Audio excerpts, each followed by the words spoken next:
Students की request आई है कि सर असर्शन रीजनिंग कैसे करें, हमें सॉल्व करना नहीं आ पाता, या हम लोग गलत हो जाते हैं, या हम असर्शन को प्रॉपरली अंडरस्टैंड नहीं कर पाते, उसका रीज़न प्रॉपर अंडरस्टैंड नहीं कर पाते। सो उसके लिए ना मैंने छोटे छोटे कुछ टूल्स निकाले हैं जिसके थ्रू आप असर्शन रीजनिंग को अच्छी तरह सॉल्व कर पाओगे। स्टेप नंबर 1, आपको सबसे पहले क्वेश्चन को अंडरस्टैंड करना है थॉरली। क्वेश्चन को अंडरस्टैंड का मतलब क्या है, क्या उसने उसने ऑप्शंस क्या क्या दिए हैं आपको। सो फॉर एग्जांपल उसने आपको असर्शन में कुछ दिया हुआ है, उसी का रीज़न दिया हुआ है, और आंसर में दिया हुआ है कि ए एंड आर, ए जो असर्शन है and the reason both are right and answer is the correct statement, तब तो ठीक है।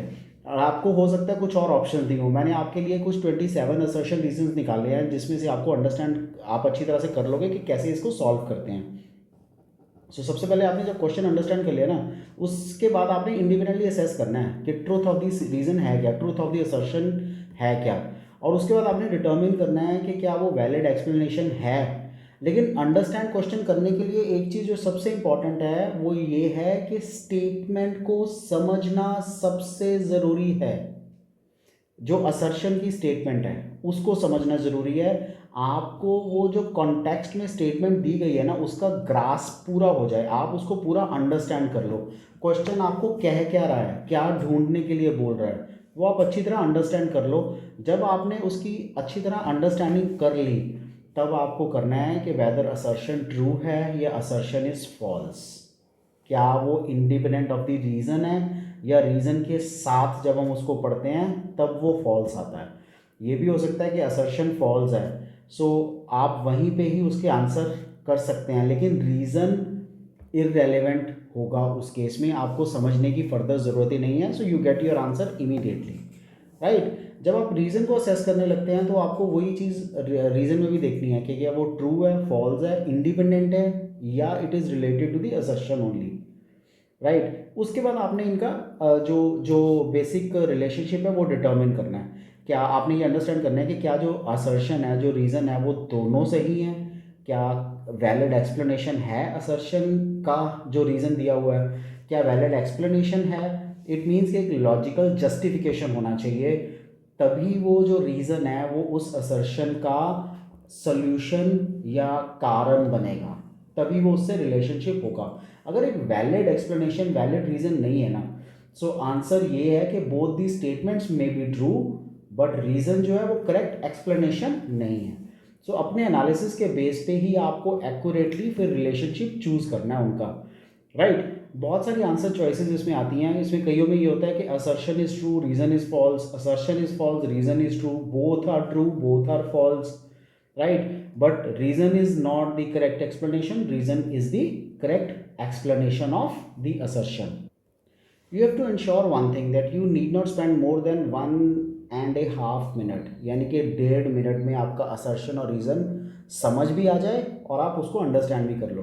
हाँ, असर्शन रीज़न को ना कुछ छोटे छोटे पॉइंट्स होते हैं जिसके बेस पे आप उसको इमीडिएटली सॉल्व भी कर सकते हो। अगर आप एग्रीगेट में आपको मान लो 5 या 6 असर्शन रीज़न आते हैं पूरे पेपर में, तो 5 या 6 में से कोई ऐसा होगा जिसमें आपका 1.5 मिनट लगेगा, लेकिन किसी में ना असर्शन की स्टेटमेंट पढ़ते सर आप कहोगे no this is the answer, right, this statement is not true, this statement is false, तो you can choose one of the answers, right. So इसलिए आपको ये ध्यान देना ही पड़ेगा कि असर्शन रीजनिंग कैसे सॉल्व करनी है। कुछ ट्रिक्स आपको यूज जरूर करने होते हैं, राइट। सो हम जैसे जैसे इसको पढ़ेंगे ना 27 असर्शन रीजनिंग को, साथ साथ मैं आपको एक्सप्लेन करता जाऊंगा।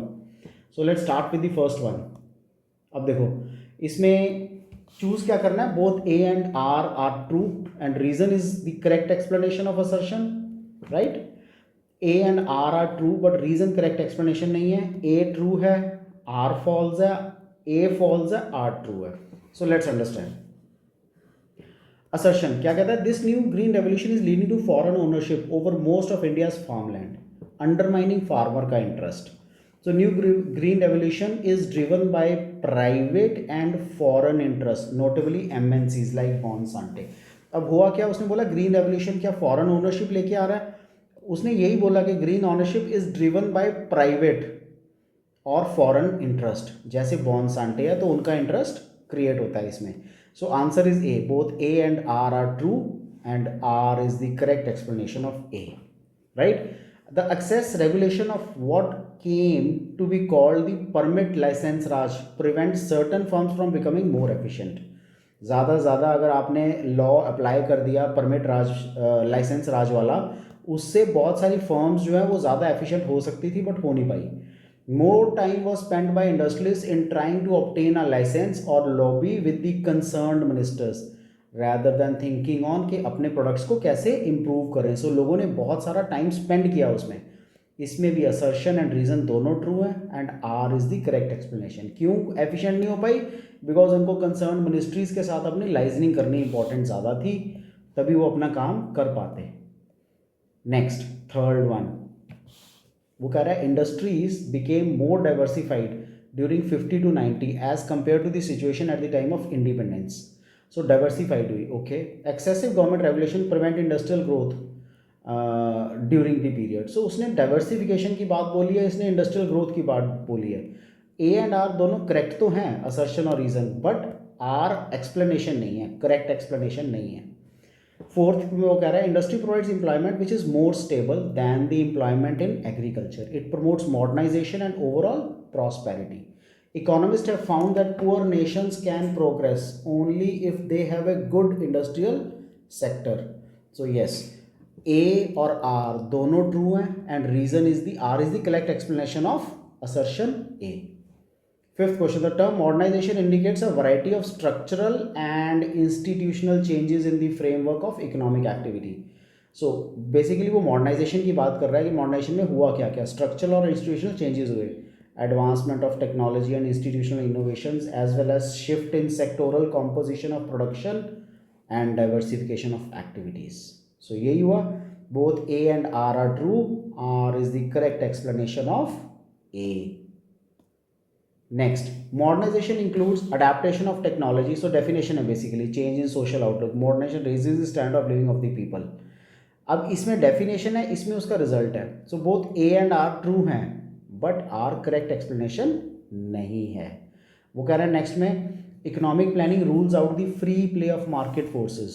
ये तो गलत है. इकोनॉमिक प्लानिंग तो होती बेसिकली कैपिटलिस्ट इकोनॉमी में भी इकोनॉमिक प्लानिंग होती है. It does not rule out free play of market forces, rather it is dependent on model of economic planning. कौन से मॉडल पे आप एक्सेप्ट करते हो. असर्शन फॉल्स है, रीजन ट्रू है. राइट. सो आप कैपिटलिस्ट मॉडल लेते हो, सोशलिस्ट मॉडल लेते हो या मिक्स्ड इकोनॉमी चूज करते हो. Policy of import substitution focuses on saving the foreign exchange. ये ट्रू है. Import substitution requires that we domestically produce such goods which we are importing from rest of the world. अब देखो ए और are दोनों true है but reason जो है ना वो करेक्ट एक्सप्लेनेशन नहीं है असर्शन की. Okay, tariffs and quotas in the economic policy post independence were used to assist the domestic industries. Our planners wanted to use foreign exchange for importing luxury goods.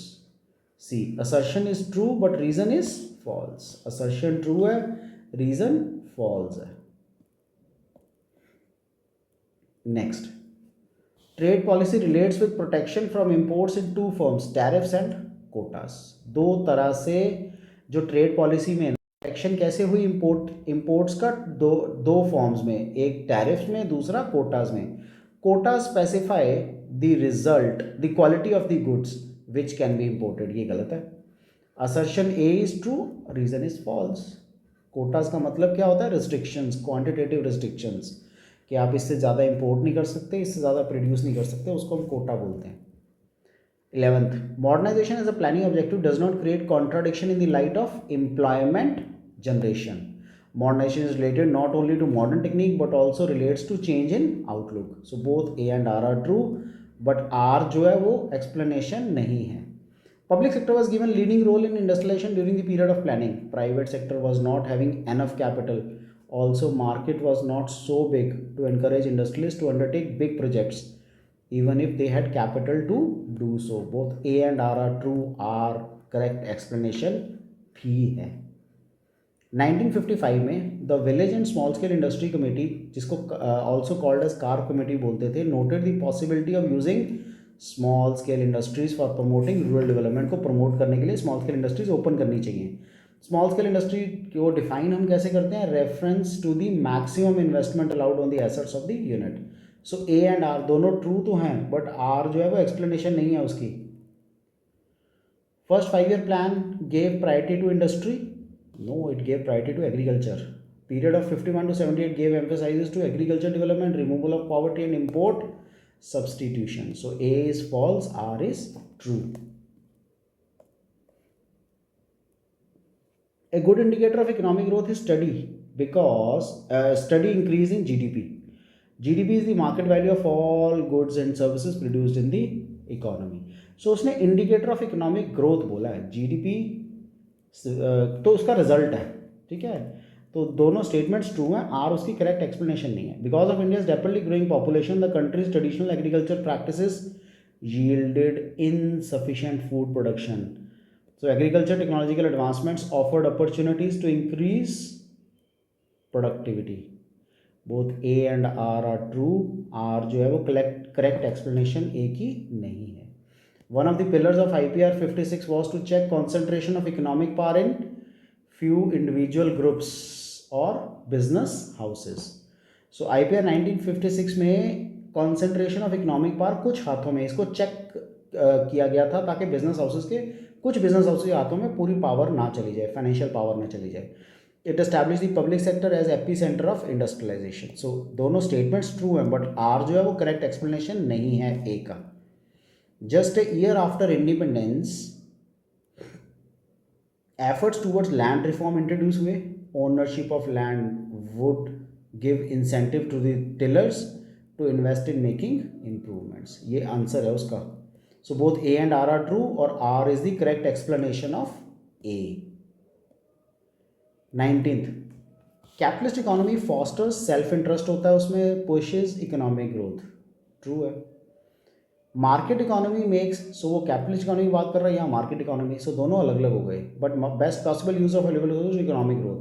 अब दोनों true तो हैं ए और are, but are उसकी explanation नहीं है.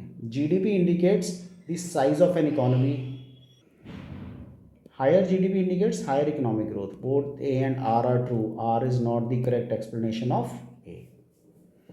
Inward looking trade strategy, import substitution बोलते हैं उसको, बिल्कुल ठीक है. Instead of importing vehicles made in a foreign country, industries would be encouraged to produce them in India itself. यही होती है import substitution, inward looking trade strategy, इसी को ही बोलते हैं.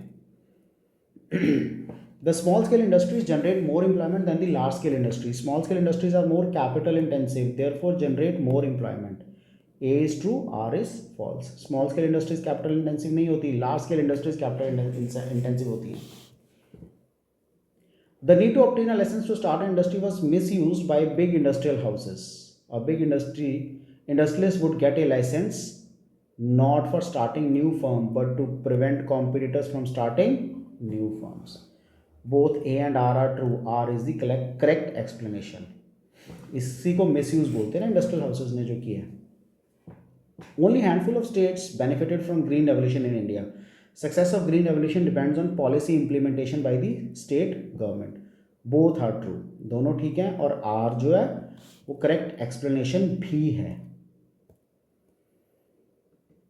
Assertion 25. It is believed that small scale industries are more labor intensive. True. That is, they use more labor than large scale industries and therefore generate more employment. True है. The small scale industries cannot compete with the big industrial units. ये भी true है. But correct explanation नहीं है. Both A and R are true, but R is not the correct explanation of A. Eliminating subsidies goes against the goal of equity. It will increase the disparity between rich and poor farmers. So अगर आप subsidies को हटा दोगे, वो equity के गोल के खिलाफ है. Eliminating subsidies goes against the goal of equity. So ठीक है, बिल्कुल ये. It will increase the disparity between rich and poor farmers. तो ये भी ठीक है, लेकिन correct explanation नहीं है. The 1956 policy continued to constitute the basic economic policy for a longer time. जो 1956 में पॉलिसी बनी थी वो constitute the basic economic policy थी काफ़ी टाइम तक. According to this resolution the objective of the social and economic policy in India was the establishment of socialist pattern of the society. So काफ़ी देर तक वो इकोनॉमिक पॉलिसी की तरह ही treat होती रही 1956 में जो इंडस्ट्रियल पॉलिसी बनी थी. लेकिन हुआ क्या, एक्चुअली उसका ऑब्जेक्टिव क्या था, सोशल और इकोनॉमिक पॉलिसी इंडिया में इस्टेब्लिश करना, socialist pattern of the society को क्रिएट करना. सो यस, ये भी ठीक है, ये भी ठीक है, और ये इसका आउटकम रीज़न भी था. सो both A assertion A and reason are true and R is the correct explanation of A. That's it on the assertion reasoning part. I hope आपको असर्शन रीजनिंग कैसे सॉल्व करने हैं, कैसे अटेम्प्ट करने हैं, आपको क्लियर हो गया होगा, राइट. सो आपको वंस अगेन मैं बता देता हूँ छोटा सा कि असर्शन में आपको पहले रीड करना है, उसका जो मेन आइडिया है, कीवर्ड आपको निकालना है उसमें से. उसके बाद आपको रीजनिंग रीड करना है और रीजनिंग का कीवर्ड निकालना है. अगर जो रीजनिंग दी है वो असर्शन का रीज़न है, because of that assertion happens, so then उसका आंसर आएगा assertion A and R reason is true, both are true, and yes, assertion is the correct reason is the correct explanation of assertion. Otherwise उसका आंसर आएगा both are true but वो correct explanation नहीं है, right. सो इस तरह से अगर आप assertion reasoning सॉल्व करोगे, आपका assertion reasoning पूरा क्लियर होगा, उसमें कोई डाउट नहीं होगा, आपको बिल्कुल ठीक आएगा, राइट. आपको फिर भी इस टॉपिक में कोई डाउट होता है, do let me know, I clear all your doubts. Take care, good bye.